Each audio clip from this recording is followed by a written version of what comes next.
Thank you, Cathaoirleach and Leader. I want to offer my sympathies as well to the ex-Senator and TD Sean McCarthy. I also want to offer votes of sympathy this morning here to Independent Councillor Hugh Conlon in Dunleer and our retired Independent Councillor Jimmy Cudden in Duleek, who will be buried later this morning, and to also our Fianna Fáil colleague in Fingal County Council, Councillor Freddie Cooper, who passed away in the last few weeks. As a new senator, my first year in this House has been a learning curve. I'm enjoying the challenge and I hope I'm making some contribution to this House. I do intend to bring my first private member's bill here to this House in the autumn, and I believe it to be an issue that potentially could have cross-party support. But, Leader, today I want to use my time to talk about my colleagues on the other side of the House. I have never hidden my background with Fianna Fáil. My family connection to Fianna Fáil goes right back to the foundation of this state. I was a member of the Fianna Fáil National Executive for 4 years. I loved every minute of the time I gave to Fianna Fáil, but unfortunately there was no room for me to run for the party that I loved. I wasn't wanted.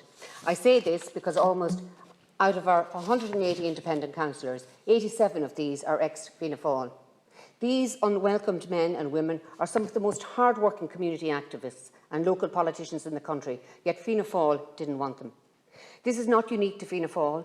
Some of the remaining independent councillors are ex-Fine Gael, ex-Sinn Féin, ex-Labour and ex-GP. As I look from the outside in, I can say with my hand to my heart, I do not like to see what is happening to this once great party. I do not like to see the internal party bickering. I do not like to see the constant negativity within the party that serves no purpose but only to divide.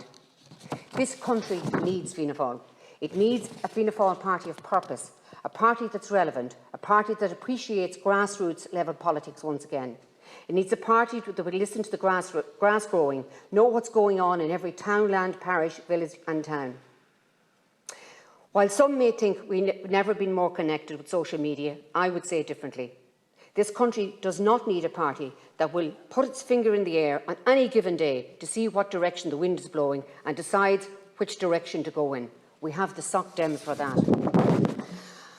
I so want Fianna Fáil. Can I just point out, and I'm giving latitude on this, but like the order of business is supposed to be. I'm getting to it. Okay. I so want Fianna Fáil to not abandon everything that we've abandoned, that everything that has made us the nation that we are. We are a Christian ethos nation, whether you like it or not. We are nationalists, we're Republican, we're cosmopolitan, and we're constantly evolving as a people and as a nation. We know that Fianna Fáil are capable of, even in the darkest days, they built this country up. Look how far we have come in the last 20 years. So as we prepare for recess, I hope that this will give Fianna Fáil time to reflect, rebuild, rebrand and return to be a better, more united party than we prove, and we can prove to the Irish people that they can work together for the greater good of our people and put aside the inside squabbles for leadership, put down mobile phones at parliamentary party meetings and tog out to be the great party that they once were. This nation needs it and wants it. So I want to thank Martin, Bridget and all the staff here, you Chair and the Leader for putting up with my rants at times, my independent colleagues, and to thank Grania, Ruth and Mark and Shauna for helping me do the job that I can, best I can. Thank you. Thank you, Leader, for putting up with me today. Thank you. I just want to remind Senator... No, never. No, you don't go back when you go...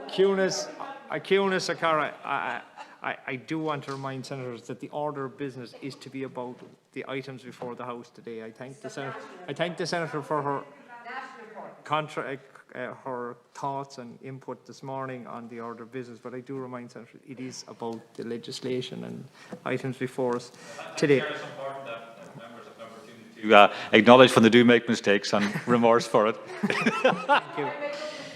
Sharon, I don't know where to start with your contribution this morning. So I can only say, as a person who has been a member of my political party since probably when I was born, I didn't have any choice. I was born into it. My father, my grandmother. I know you felt and feel that way about politics too. I think your passion and your loyalty to a party that you haven't been a member of in a long time is probably testament to the kind of public representative that you are. So anyway, thank you for your contribution this morning. And I'm sure my Fianna Fáil colleagues are very grateful for your love bombing.